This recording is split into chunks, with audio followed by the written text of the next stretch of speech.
Hello, everyone, and welcome to episode 53 of IGEL Weekly. I'm your host this week, Andy Whiteside. I've got my other host, Patrick Toner, on. Patrick, how's it going?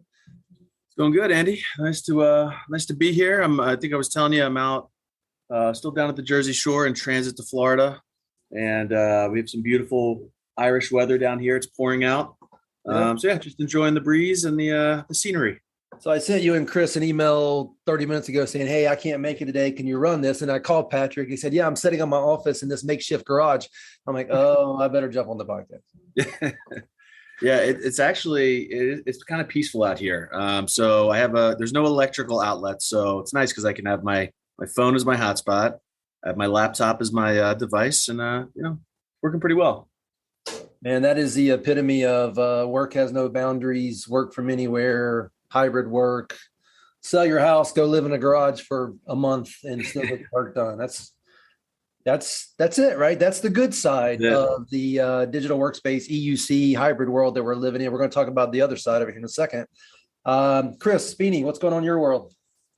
Oh man, it feels like it's been like a year since I was last on here. I apologize for missing a few, but all good. I mean, it's been a busy last month with had our son graduate college and doing that and celebrating that, and then just kind of getting vacation plans kind of squared away, and then some work travel. So it's been busy, got a lot of things going on, and then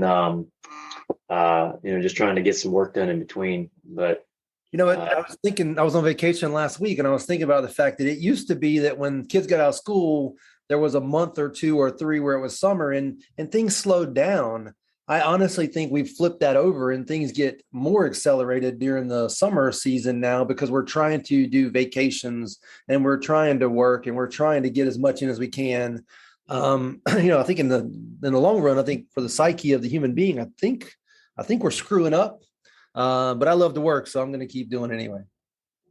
Yeah, and we eat our own dog food here, right? I mean, the fact that Patrick is, literally running off a battery in a hotspot in an ocean front view, I'm sure probably not, but that would be nice, but no. That would be nice, right? But I can see my neighbor's garage. There's that's a small puddle of water building between with the rain, so it's kind of like waterfront. The fact is, he's able to, and it's just that freedom, that flexibility. I mean, like, I know my wife's a teacher, so when school's out, she'd love to go anywhere she can, beach preferably.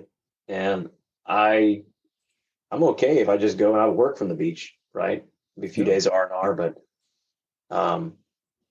not being tethered to an office is really freeing. But anyway. Is it freeing or is it somewhat an entrapment all at the same time? It's all of the above. It's all perspective, right? And balance. Yeah.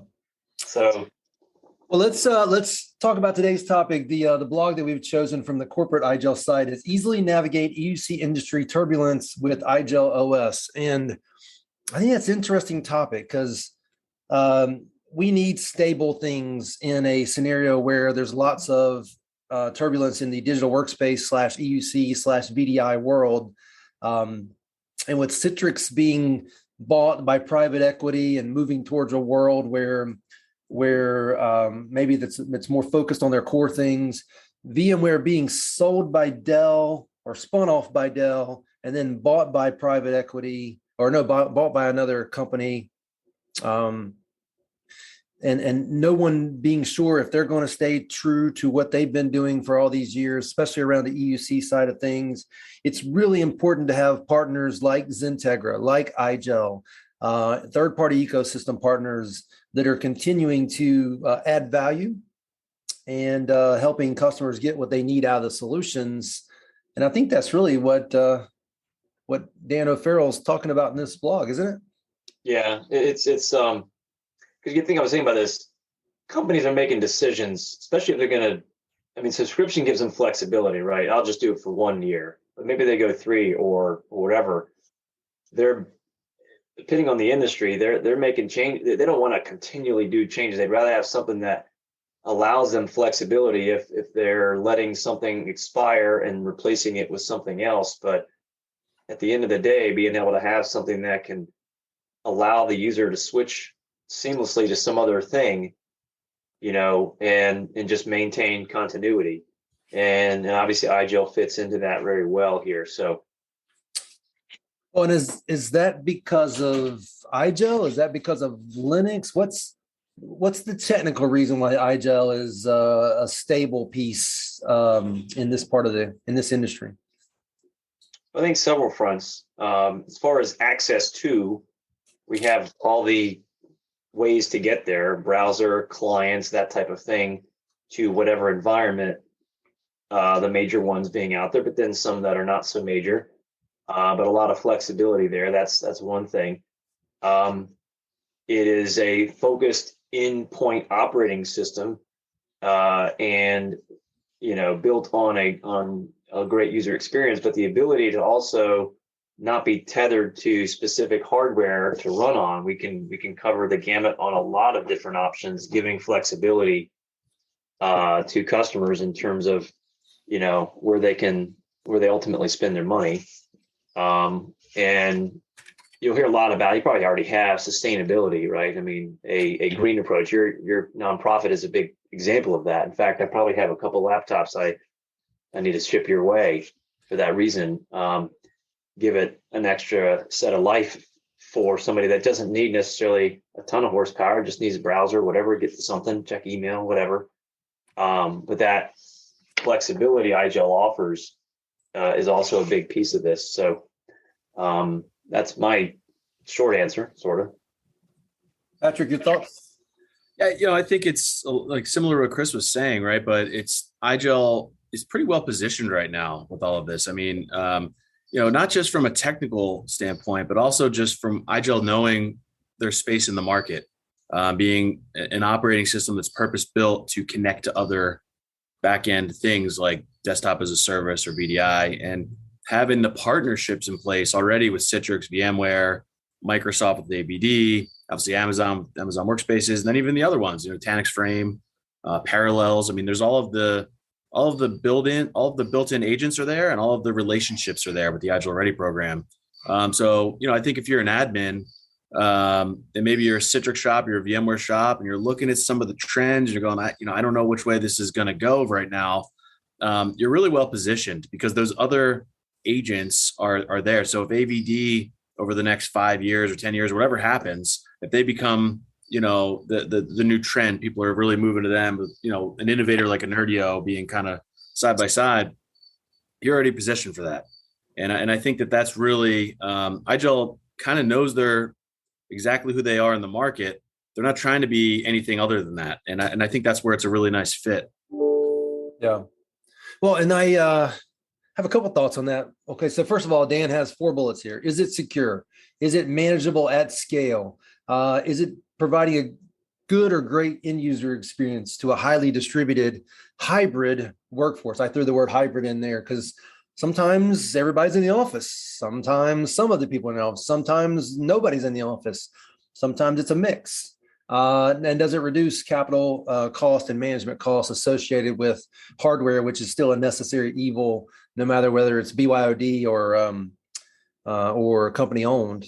If you're hitting the mark on those 4 things, you're probably going to be able to be flexible as companies evolve and change on the provider side, as well as on the subscriber side. If you make a decision, hey, we're now moving to AVD or Amazon workspaces, or we're going from VMware back to Citrix or Citrix back to VMware, that investment you're making because it's software defined and checks those boxes really won't be a waste. The other part I would say in all that is I'm amazed that it's only, you got Windows, Microsoft Windows, and then literally there are only 3 other players ish that even care about trying to own that endpoint world in terms of PC form factor. And that would be IGEL, Stratadesk potentially, Google potentially.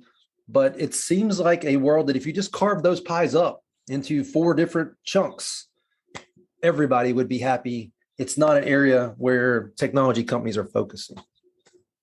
Other technology companies. Yeah. And I think, the top 2 bullets, Andy, to your, to what you were just saying, Why the IGELs of the world and Stratus and the Googles are there is because those two, right?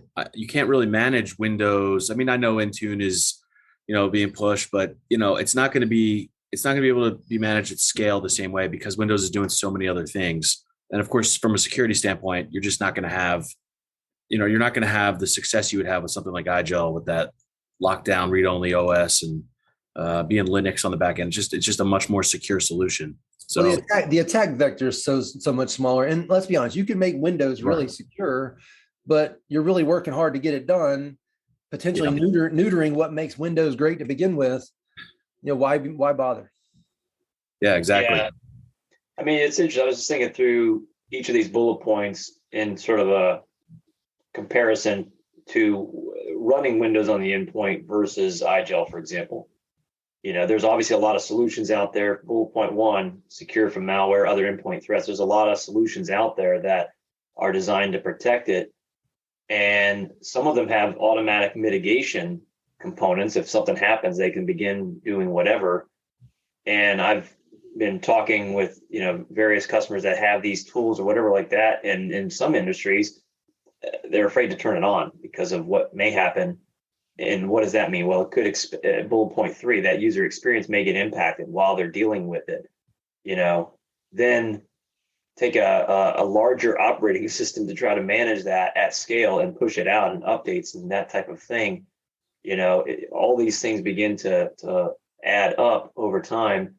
And if you can have that same experience, but, it's running Windows, streaming it, whatever, from a data center that's very secure. Our point is, why do you need to run it in 2 locations? Just have it at one. So, it's interesting. And then obviously, who's really able to talk to some of this, right? I had my first Disrupt conference last week, and it really is. It's called End User Computing Forum. It's there as an educational kind of thing, what's going on in the world that we live in. And obviously, the big players, there's about a lot of disruption going on there with both VMware and Citrix. So IGEL seems to be in a really good place to be able to address some of these concerns and provide some of that stability. I want to ask you guys a question. My long-term thought here is the big winners in this EUC space are going to be the ones that own the hyperscaler side of the equation. Now, the others are still going to win. I think Citrix grows, VMware grows. VMware is interesting because they kind of have a hyperscaler on top of other people's hardware. But I think the old days of thinking, okay, whoever owned the hypervisor was going to have a leg up on everybody else, that was somewhat true. But then what I think we're really going to see is those who own the hyperscalers, in other words, public cloud IaaS, are going to have the leader.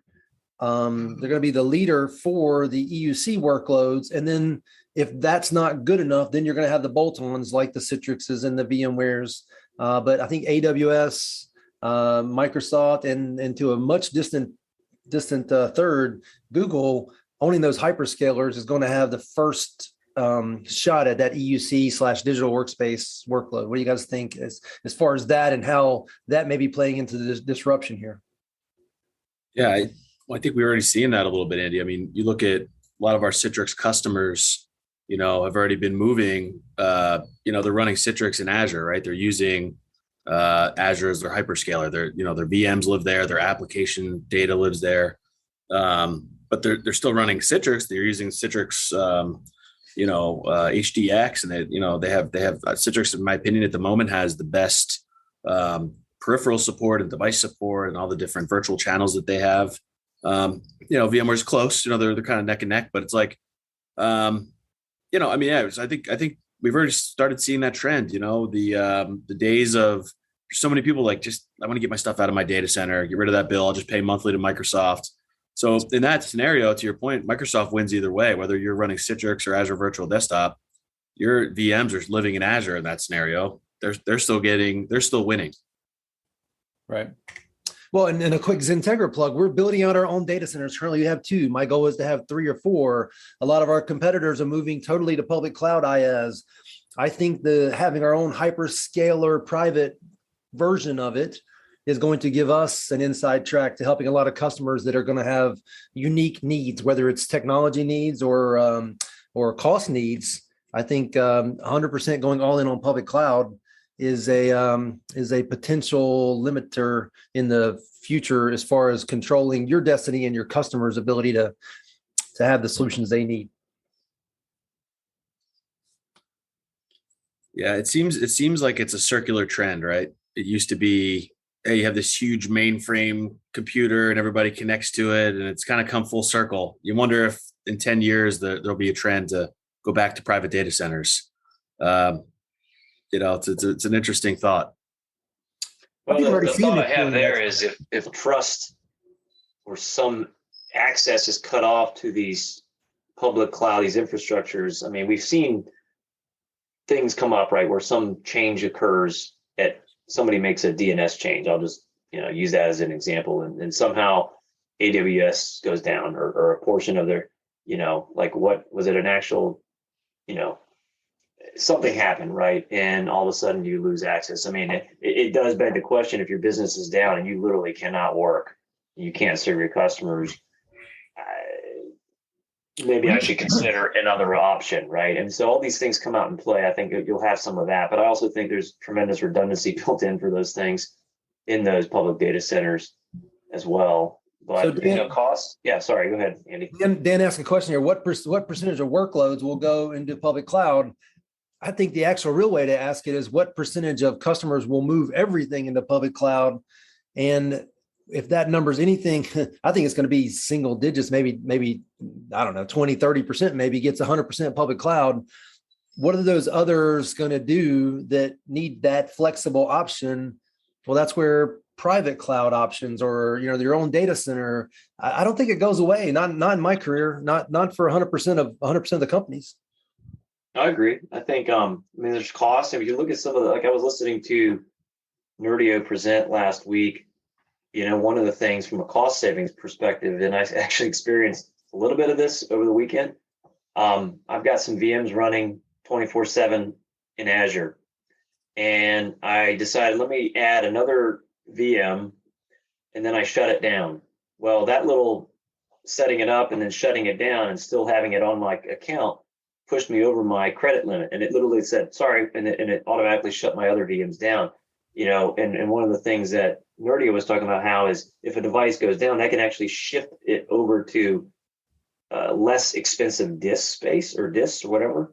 And then when it comes back up, switch it back over. So the ability to kind of handling costs that way, that's one thing that whereas from a private data center, Andy, I'm not a data center guru, but I can imagine, the ability to be able to compete better on cost savings or whatever it might be would be a way that I would consider having a hybrid approach, right? Public as well as private, anyways, I'm interested to hear more about what you're doing there. With those. I think you've mentioned several times the key term here, and forget about technology and abilities and uptime and downtime, all very important stuff. Costs. I mean, how do you control your own destiny from a cost perspective unless you put a little in one public cloud and a little in a different cloud, whether that's another public or some type of private? And as you need to scale up or down, you can weigh your cost model in either or both simultaneously so that you control your own destiny. Either one of you guys have an electric car? No. So most people I know that have an electric car, they have a gas car and they have an electric car. A friend of mine I saw last week at the beach, 7 hours away from home. Guess what? He drove his gas car. He didn't drive his electric car to the Outer Banks of North Carolina. He needed that option. He needed that flexibility where he can walk out. And this morning, his car is here in the office. He drove his electric car 20 minutes, 30 minutes to the office. But when he needs to drive to the Outer Banks from Charlotte, North Carolina, he didn't drive his electric car. He needs options. He needs choice. And it wasn't a technical choice. It was a cost choice. Yeah, that's actually, so with Darren, one of your guys down in Miami, I saw him a few weeks ago in Tampa, and he was going to drive, Alligator Alley or whatever they call it over to Tampa, but he couldn't make it all the way when he started his journey, his battery wasn't all filled up on the Tesla, from what I recall. Mhm. And so he had to stop somewhere along the way, fill up the tank, if you will. And then, of course, Tesla, depending on the subscription you have, you get the fast charging option, or it's a little slower, kind of like how your Apple charger, can change based on whatever. But yeah, and I was like, well, what is the actual range on that? 300 miles? Is it 200 reliably? I mean, I don't know. Right. Well, that's what's holding me back. Every time my brother comes to see me from Richmond, where he's going to charge and when he's going to charge is a big part of the family dinner conversation. I'm sure. At least for now, I just want to know I can stop and get gas. Yeah, it is. My phone, I woke up this morning, it was 20% charged. I didn't plug it in properly last night. That's my phone. I can go plug it into the office. I can't plug my car into the office. Yeah. Sorry, Patrick, you want to say something?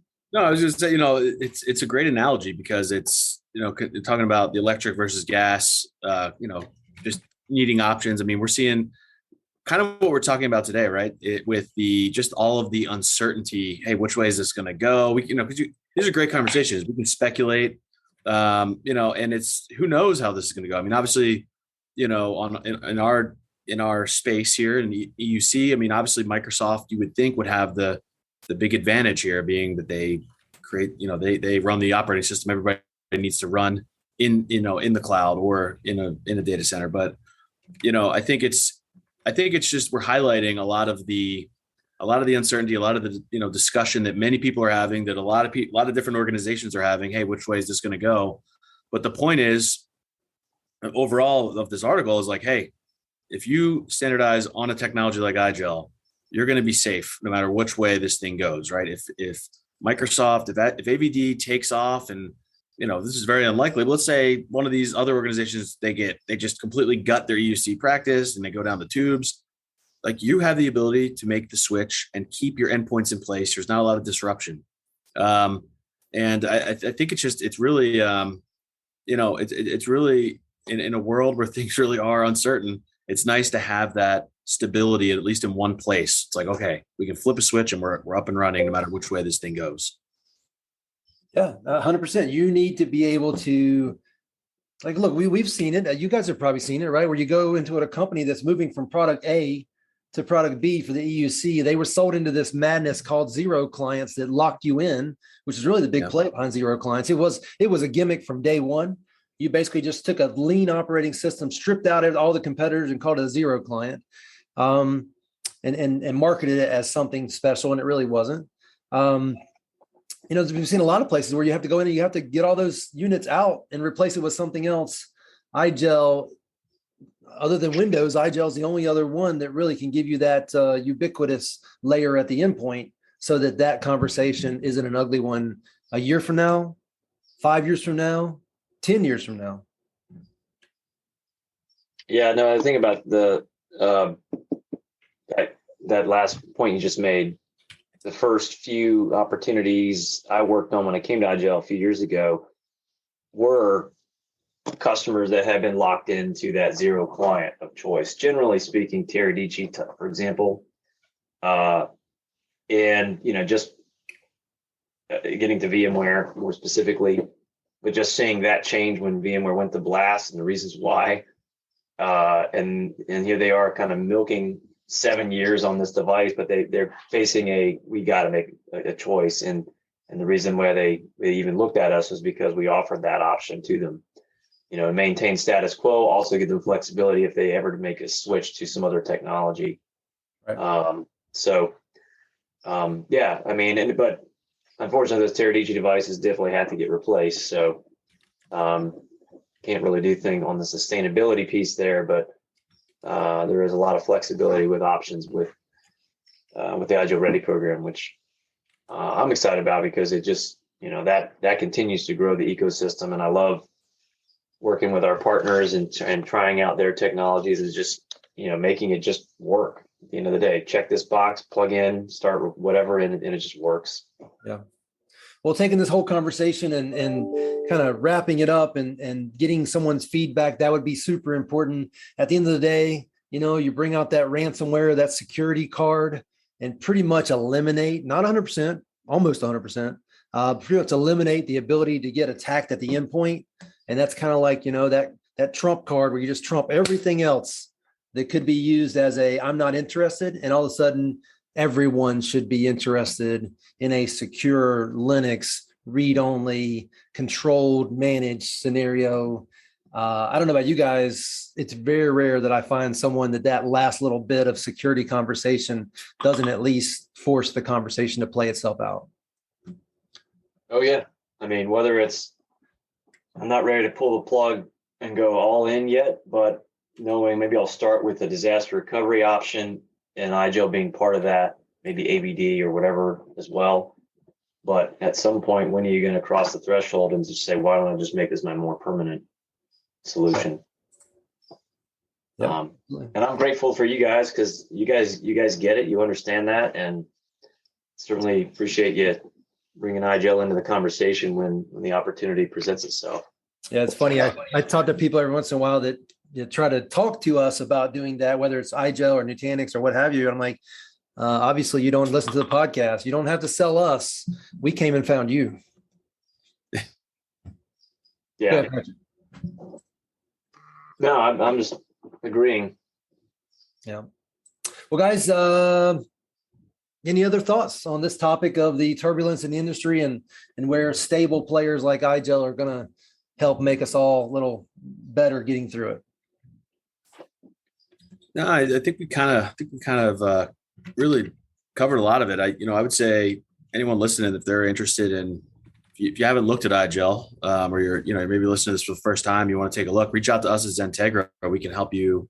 We actually have a cloud hosted environment. We can help run there's a real simple POC for you and, see it work, because I think especially all of these things we're talking about are really what's driving the market. And I think if you haven't looked at it, you really should, because there's really no better time than now to start to hedge your bets and get something a little more stable in your environment to be able to move wherever the market's going. So that's right. Shameless plug there, but.